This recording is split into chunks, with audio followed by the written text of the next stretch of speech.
Malam itu ternyata kakak gue ngalamin kejadian horor guys. Jadi setelah nge-WA gue itu, dia itu ternyata ngimpi sampai akhirnya yang tindihan. Tahu kan tindihan? Jadi dia kayak yang gak bisa gerak gitu guys. Dan dia itu kayak setengah sadar. Jadi dibilang tidur ya tidur ayam, dibilang gak tidur ya dia tidur. Cuman kayak dia itu setengah sadar gitu loh. Dia kayak mau bangun tapi gak bisa. Jadi badannya tuh kayak kekunci. Terus dari arah bawah ranjangnya dia, itu dia ngeliat ada tangan guys. Jadi tangan itu kayak ngerayap dari arah bawah tempat tidur dia. Dan megang telapak tangannya dia guys. Terus kakak gue kan langsung kaget kan. Dia langsung berusaha untuk bangun sambil ngucap doa semampu dia kan. Akhirnya kakak gue ini bisa bangun dan langsung nge-WA gue.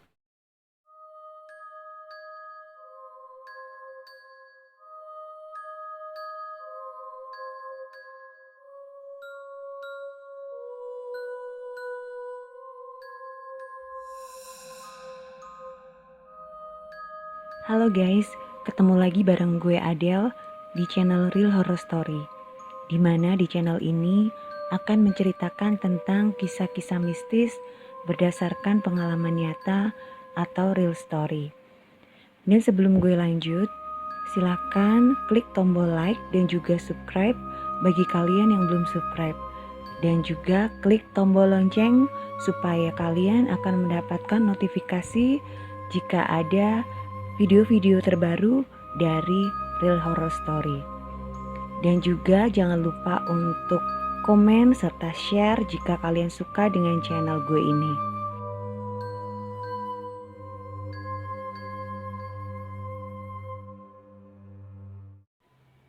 Buat kalian yang punya pengalaman horor nyata yang berdasarkan pengalaman pribadi nih, bisa juga pengalaman dari teman-teman kalian atau saudara-saudara kalian mungkin, kerabat kalian, boleh kalau kalian pengen share. Nanti kalian bisa kirimkan ke email dari Real Horror Story. Dan email dari RHS bisa kalian lihat di deskripsi. Dan sekarang RHS juga ada Spotify-nya guys.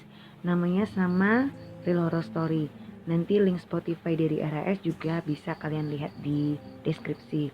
Jadi jangan lupa untuk dukung ya Spotify dari RHS juga.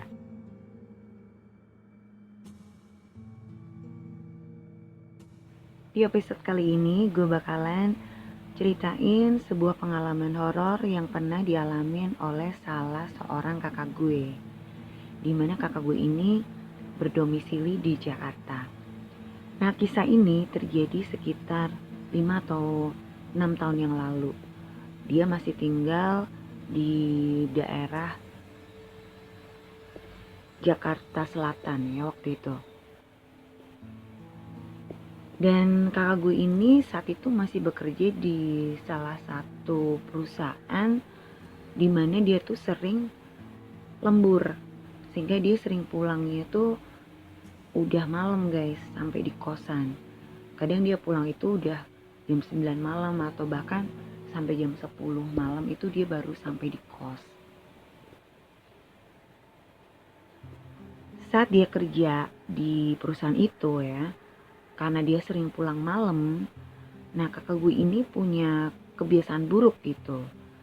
Jadi karena dia pulangnya udah malam dan dia juga udah ngerasa capek banget, dia seringnya itu kalau udah nyampe di kos cuman cuci tangan cuci kaki terus ganti baju langsung tidur guys. Jadi dia gak mandi dulu karena alasan dia itu udah capek banget dan dingin kayak gitu.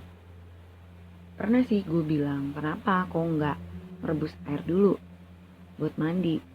Dia bilang udah males, udah capek banget, udah gak ada tenaga lah, kata dia gitu. Nah justru karena kebiasaan buruknya ini yang ngebuat dia ngalamin kejadian horor yang dialaminya saat itu, guys. Nah, cerita ini ya bermula saat dia itu ada lemburan lagi di kantornya, sehingga dia pulang udah malam lagi. Dia baru keluar kantor itu sekitar jam setengah 9 malam, dan dia kan harus naik angkot nih, karena dia nggak ada kendaraan pribadi, jadi dia memang biasa naik busway.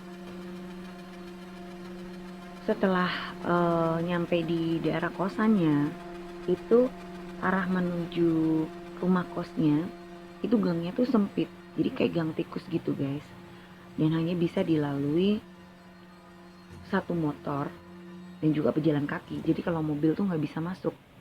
Otomatis dari angkot dia hanya berhenti di depan gang dan jalan kaki menuju ke rumah kosnya. Nah, saat jalan di gang menuju tempat kosnya itu, kakak gue tuh ngerasa kok nggak kayak biasanya gitu. Padahal itu kan perkampungan ya, itu gang kampung gitu. Emang itu udah sepi sih karena udah malam, udah hampir jam 10 malam, jadi emang udah sepi.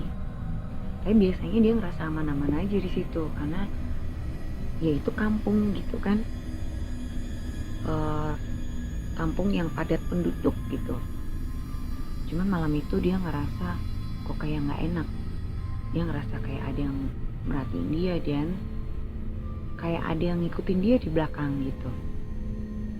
Nah, kakak gue ini sempet yang noleh ke arah belakang buat mastiin siapa yang ngikutin. Ternyata tuh nggak ada siapa-siapa, guys.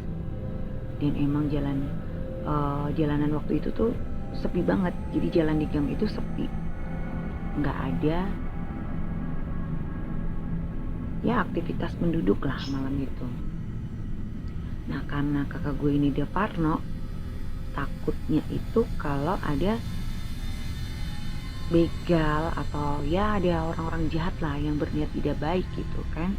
Sehingga kakak gue ini segera mempercepat langkahnya untuk menuju ke rumah kosnya.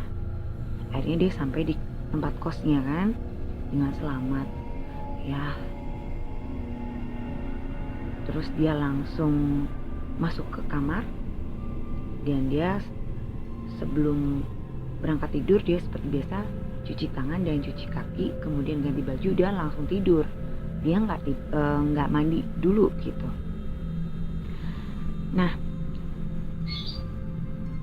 kamar mandi di kosannya ini itu berada di luar, guys. Jadi nggak yang kamar mandi dalam, karena waktu itu kondisi finansial kakak gue tuh nggak terlalu bagus lah ya. Jadi dia memang cari kosan yang agak miring, sehingga kosannya itu ya cuman kamar doang gitu. Jadi kamar mandinya itu bareng-bareng kayak gitu, ada di luar. Nah, setelah dia cuci tangan cuci kaki, terus dia langsung menuju ke kamarnya, dia ganti baju terus tidur. Dan mungkin hal itu juga yang menjadikan alasan kenapa dia males buat mandi tengah malam, karena kan kamar mandinya ada di luar, otomatis hawanya kan lebih dingin ya. Kalau kita keluar dari kamar mandi langsung udara luar kan, bukan di dalam kamar gitu. Beda kalau yang kamar mandi dalam, kan kita keluar dari kamar mandi masih suhunya masih suhu ruangan, jadi lebih hangat. Nah, ini kan enggak, karena kamar mandi di luar. Nah, seperti biasalah dia habis ganti baju, setelah cuci tangan cuci kaki itu, setelah cuci muka juga, dia berangkat tidur. Dan gak ada kejadian apa-apa malam itu. Sampai akhirnya dia bangun pagi harinya dan bersiap untuk mandi, karena dia harus berangkat kerja lagi. Tapi gak tahu kenapa saat dia bangun tidur, dia tuh ngecium bau busuk, guys. Dan kakak gue ini langsung memeriksa ke sekeliling kamarnya, karena dia takut kalau mungkin ada bangkai binatang gitu, mungkin bangkai cicak atau tikus di kamar dia. Dan dia berusaha memeriksa, cuman nggak ada, ternyata nggak ada nggak ada bangkai hewan di dalam kamarnya. Dan baunya itu tuh sebenarnya nggak kayak bau bangkai sih, lebih kayak bau sampah busuk gitu. Gimana sih, kayak bau barang busuk. Nah, tapi karena kakak gue harus bergegas untuk berangkat ke kantor ya, jadi dia begitu dia meriksa kamarnya nggak ada bangkai, ya udah akhirnya dia langsung menuju ke kamar mandi yang ada di luar dan dia mandi. Terus dia berangkat ke kantor kan seperti biasa. Nah, saat dia pulang lagi ke kosannya, dia ngecium lagi tuh bau busuk. Terus akhirnya dia berusaha untuk beres-beres kamar. Dia mikirnya kan mungkin ada sisa makanan lah yang mungkin dia lupa atau apalah mungkin ya, barang basah mungkin, kan bisa juga ya kalau barang basah itu terus jadi bau busuk gitu. Dia sempat meriksa isi kamarnya tapi dia nggak nemuin apa-apa guys, cuman baunya itu masih kecium terus gitu. Ini tuh sekitar sampai 3 harian lah ya, 3 harian dia tuh ngecium bau busuk terus setiap udah sampai di kosan. Nah, waktu itu dia pulang kerja seperti biasa, udah malam, dan dia bermaksud untuk cuci tangan cuci kaki kan di kamar mandi. Tapi ternyata dia bau busuk di kamar mandi. Nah, karena kamar mandi itu kan ada bak mandinya ya, kakak gue ini parno, takutnya kalau ada bangkai binatang di dalam bak mandi itu, sehingga dia langsung dikuras tuh sama dia. Jadi malam-malam meskipun dia capek, akhirnya dia nguras tuh bak mandi karena takut kan kalau ternyata bangkai. Kan besok paginya dia juga mandi di situ gitu loh, kan nggak lucu juga kalau pagi-pagi dia harus nguras bak mandi. Udah mau berangkat kerja juga harus nguras bak mandi, yang bisa telat kan nyampe di kantor. Akhirnya dibela-belain dulu tuh dikuras, tapi ternyata nggak ada apa-apa. Kamar mandi itu bersih, cuman kenapa bau busuk gitu loh. Terus ya udahlah, akhirnya kan dia balik lagi ke kamar. Terus dia berangkat tidur. Sampai kemudian besok paginya dia berangkat ke kantor, dia masih ngecium bau busuk itu. Bahkan bau busuk itu ngikutin sampai sebelum dia naik angkutan kota. Cuman kalau sampai di kantor udah gak bau sih. Tapi kalau dia pulang lagi ke arah kosannya, itu bau busuk kecium lagi. Bahkan baunya itu tambah parah guys. Sampai di depan gang menuju ke arah kosannya tuh dia juga bau. Dan dia udah ngerasa gak beres kan. Dia ngerasa aduh kayaknya gak bener nih. Akhirnya dia nge-WA gue, "Dek, kenapa ya? Kok beberapa hari terakhir gue ngecium bau busuk mulu?" Kata dia gitu. "Bau busuk apaan?" Gue jawab, "Gak ngerti. Tadinya gue pikir ada sampah di kamar gue, tapi gue cariin gak ada. Gue juga mikirnya mungkin ada bangkai, ya mungkin cicak kecepit pintu atau apalah, tikus gitu. Cuman gue periksa gak ada. Cuman itu bau kenapa gak hilang-hilang ya?" Terus gue jawab, "Ya jangan-jangan lu lupa kali naruh makanan, nyimpan makanan di mana, terus jadi basi terus busuk. Coba aja lu cari-cari dulu." Dia jawab lagi, "Udah, tapi gak ada. Malah kemarin pas gue pulang kerja kan, gue kan cuci tangan cuci kaki nih kamar mandi. Itu baunya masa nyampe kamar mandi coba. Gue tuh sampai saking parnonya, gue kuras lah bak mandi. Padahal itu udah malam. Gue aja nyampe kosan udah hampir jam 10. Jadi gue nguras bak mandi tuh setengah 11 malam. Gila gak sih?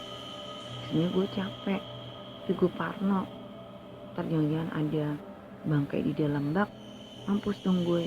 Besok paginya gue pagi-pagi harus berangkat, kan gue juga mandi di situ." Kata dia gitu. Terus emang ada? Nggak ada. Makanya gue heran.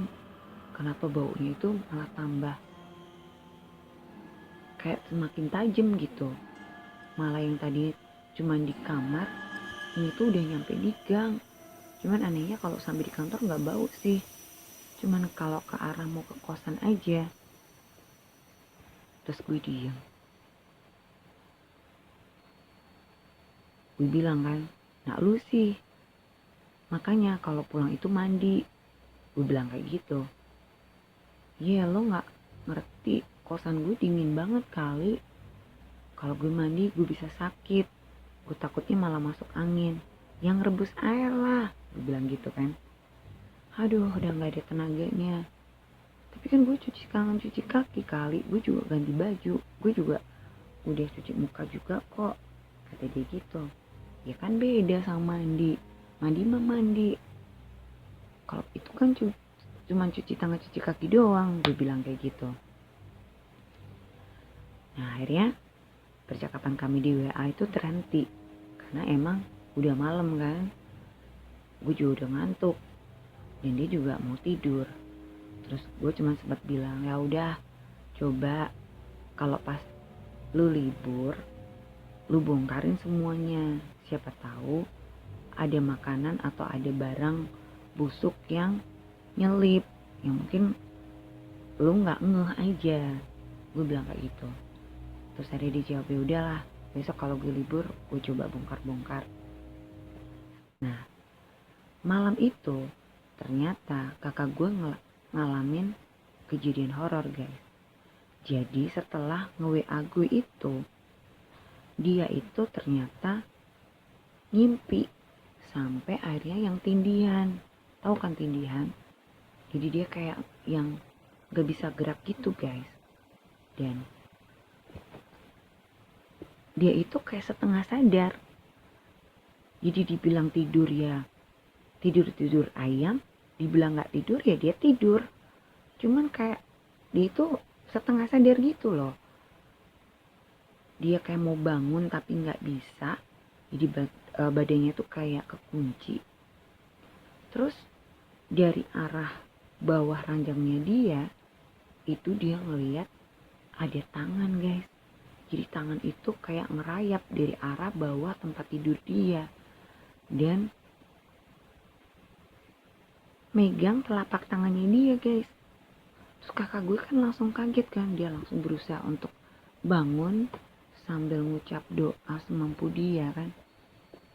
Akhirnya kakak gue ini bisa bangun dan langsung nge-WA gue. Itu udah tengah malam lah, bahkan menjelang dini hari ya, gue agak lupa itu jam berapa, sekitar jam 1 atau jam 2 malam mungkin. Dia cerita kalau dia habis tindihan dan dia ngeliat ada tangan yang megang tangannya dia. Nah saat itu gue belum tidur karena gue baru balik dari kafe guys. Ya kan gue masih aktif main di kafe kan saat itu, dan pulangnya kan biasanya udah malam. Jadi emang gue belum tidur saat itu, saat kakak gue nge-WA. Pas gue baca WA-nya kakak gue itu, tiba-tiba tuh gue ngerasa merinding gitu. Terus gue baru ngeh nih, kayaknya emang ada nggak beres. Terus ya udah akhirnya gue bilang, ya udah mendingan lu doa aja, lu sholat kek,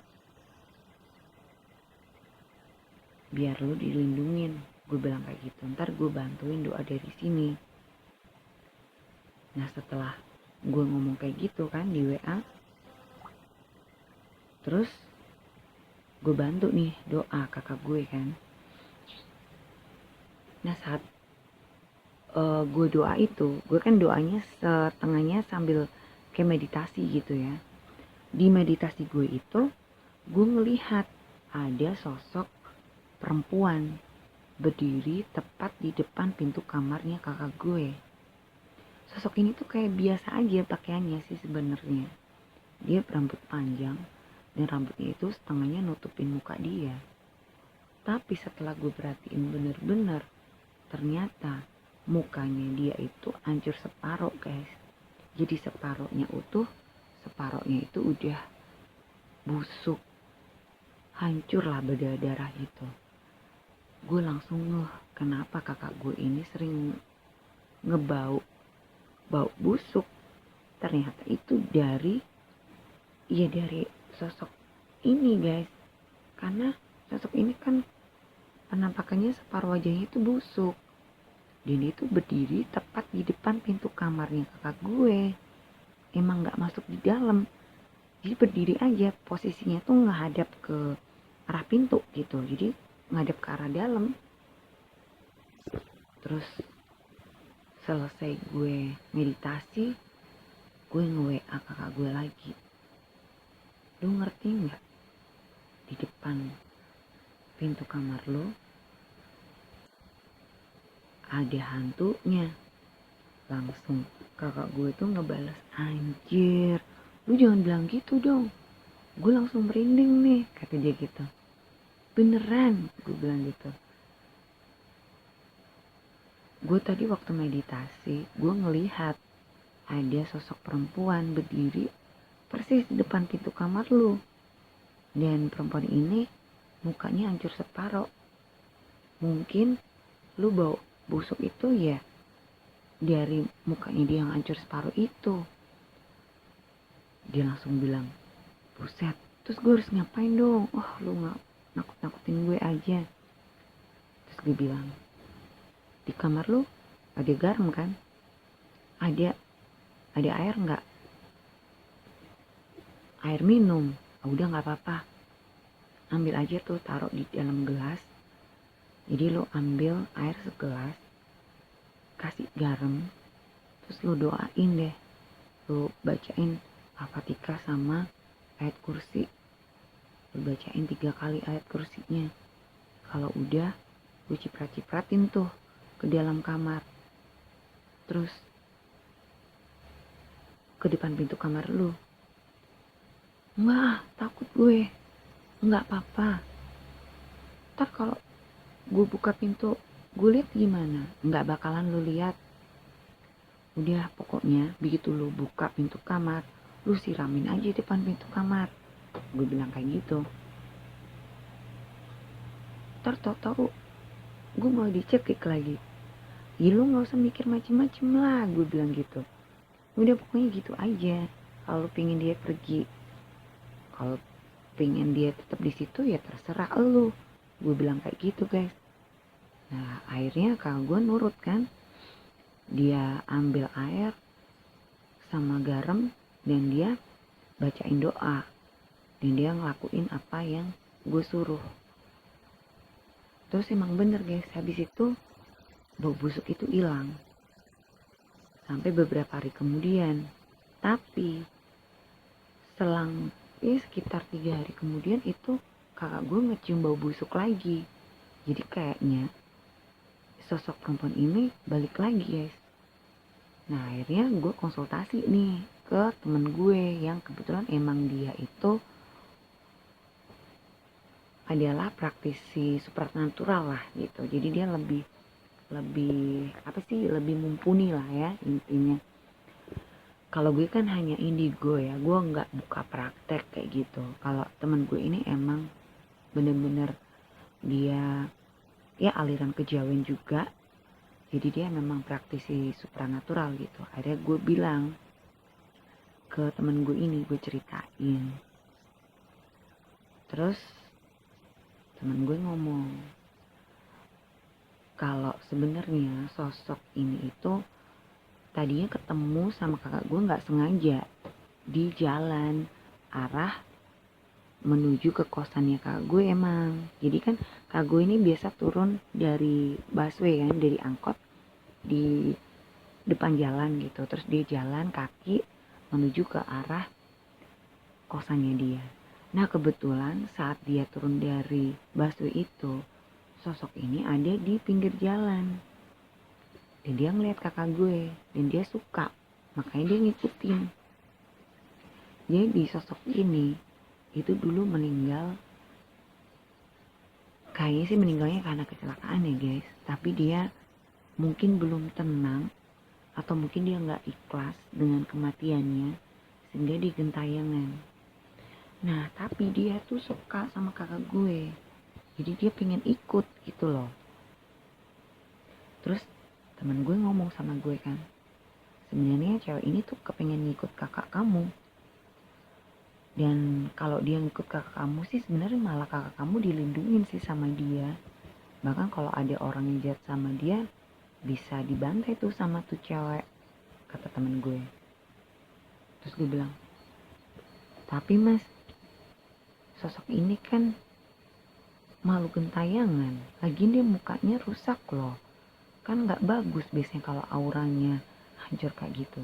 Ya iya sih, gue malah takutnya kalau itu cuman kayak kedoknya dia aja mas, kan sosok ini gentayangan, takutnya dia sebenarnya belum ikhlas mati, ini berusaha nyari tubuh gitu loh mas.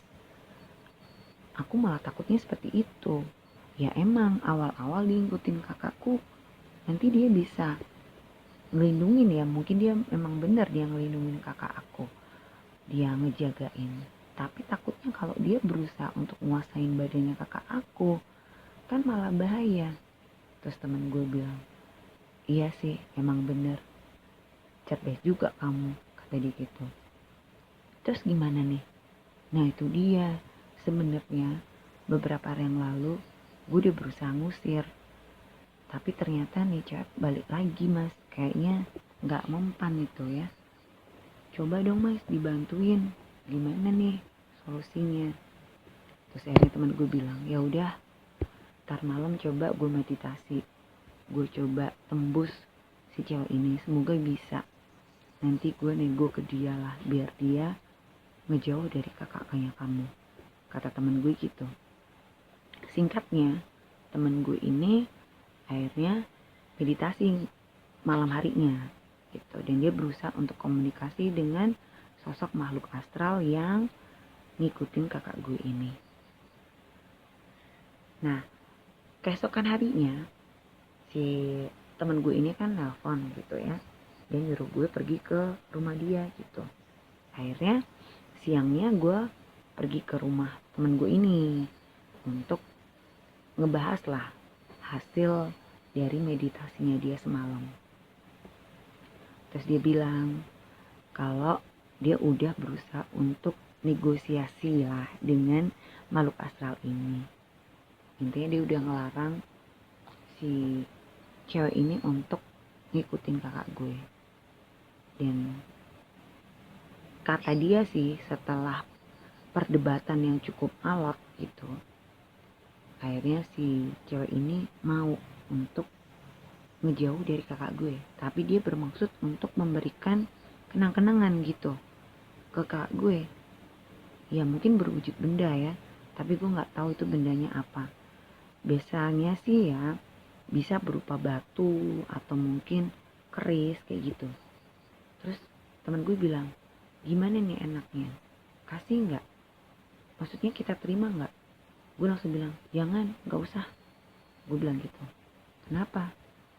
Enggak, gue takutnya kalau malah nanti itu barang diterima sama kakak gue, jadi kayak ada pengikat antara kakak gue sama makhluk astral ini.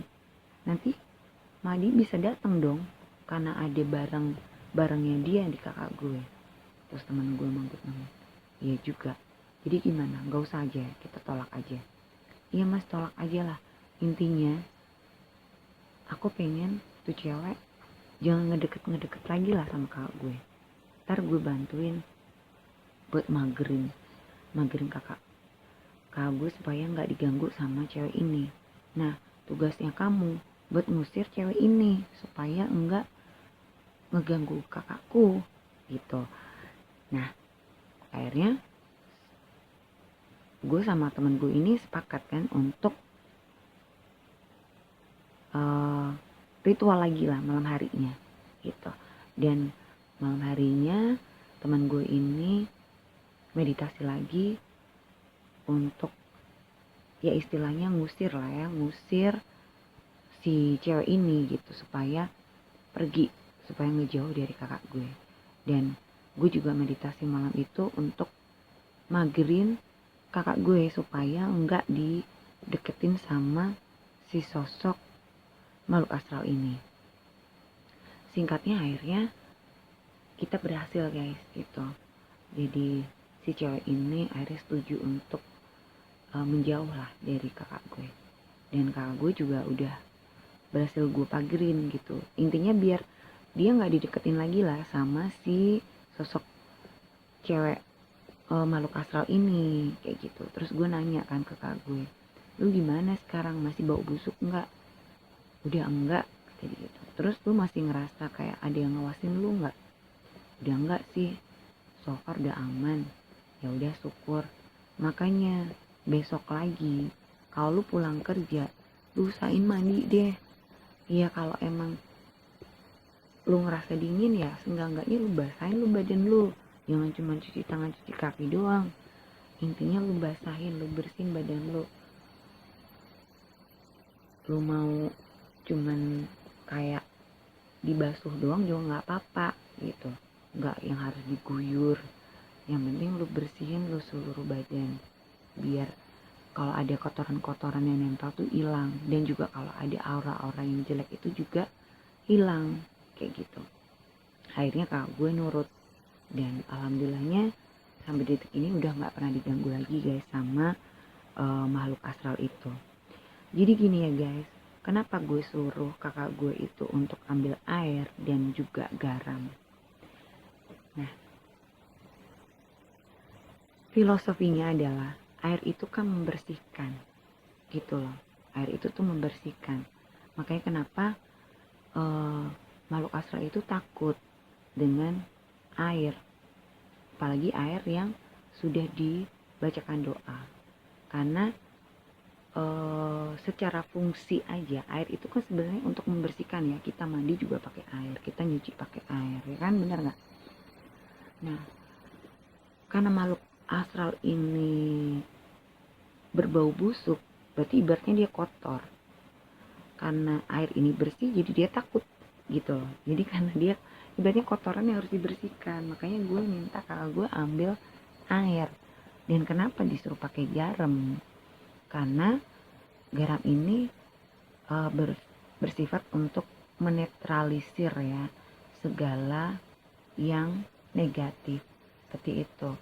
Makanya gue minta kakak gue ambil garam, suruh campurin ke air dan dibacain doa. Itu adalah untuk menetralisir gangguan-gangguan negatif gitu. Jadi kayak aura-aura negatif yang ada saat itu di sekitar kamarnya kakak gue. Seperti itu guys. Nah, memang ya kalau kita itu pulang dari berpergian dari mana aja, terutama untuk malam hari ya, lebih baik kita itu mandi guys. Idealnya itu kita mandi, kita bersih diri. Tapi kalau memang kita sudah mandi sebelumnya, jadi misal nih kita sore udah mandi terus kita pergi, emang kita nggak perlu mandi lagi, tapi seenggak-enggaknya kita bebersih diri dulu lah gitu loh, ganti baju dulu, karena kita kan nggak ngerti kita habis ngelewatin apa guys di jalan. Karena jalan raya itu kan memang gudangnya makhluk-makhluk astral ya, dan nggak semua itu baik gitu loh. Ada yang jahat juga, ada yang negatif juga, bahkan lebih banyak yang negatif. Nah, kenapa kita harus bebersih diri supaya nggak ada yang nempel di kita guys gitu loh. Jadi buat kalian ya yang sering bepergian jauh ya, yang sering pergi atau bekerja sampai larut malam juga, pulangnya udah malam, idealnya mandilah gitu. Apalagi kalau kalian belum mandi sebelumnya, jadi mandi dulu lah sebelum kalian tidur gitu. Apalagi nih yang punya anak kecil di rumah, yang punya balita itu rentan loh ya dengan hal-hal gaib gitu ya, karena mereka masih murni, masih peka banget. Jadi ya lebih baik kalian itu bebersih diri dulu lah sebelum masuk ke dalam kamar terutama ya, seperti itu. Nah gitu guys, Jadi ya intinya gue ngingetin aja ya buat kalian semua, jangan apa sih namanya, jangan malas untuk bebersih diri lah gitu, supaya kalian enggak diikutin makhluk-makhluk gaib atau energi-energi negatif dari luar kayak gitu. Nah, oke guys, semoga cerita gue kali ini bisa bermanfaat ya buat kalian semua dan bisa menghibur kalian semua, khususnya pecinta horror story. Mohon maaf banget kalau mungkin ada bahasa gue yang belibet ya, karena gue juga terus belajar untuk bisa ngadirin cerita dengan baik supaya kalian juga bisa menyimak cerita-cerita gue dengan baik pula gitu ya. Dan terima kasih nih buat yang udah komen, udah kasih advice juga buat gue. Terima kasih banget, dan ditunggu juga buat like, komen, serta share-nya buat kalian semua ke channel gue ini ya, supaya gue juga lebih banyak bisa belajar ya, gue bisa dapat banyak masukan juga. Dan buat kalian yang belum subscribe, silakan untuk diklik tombol subscribe-nya dan nyalakan loncengnya supaya kalian akan mendapatkan notifikasi jika ada video-video terbaru dari Real Horror Story. Buat kalian yang udah subscribe, terima kasih banget. Semoga ditambah rezekinya dan dilancarkan segala urusan kalian. Semoga juga selalu diberi kesehatan dan kebahagiaan untuk kalian semua. Dan akhirnya guys, sampai di sini dulu ya. Jangan lupa jaga kesehatan dan jangan lupa bahagia. Sampai jumpa.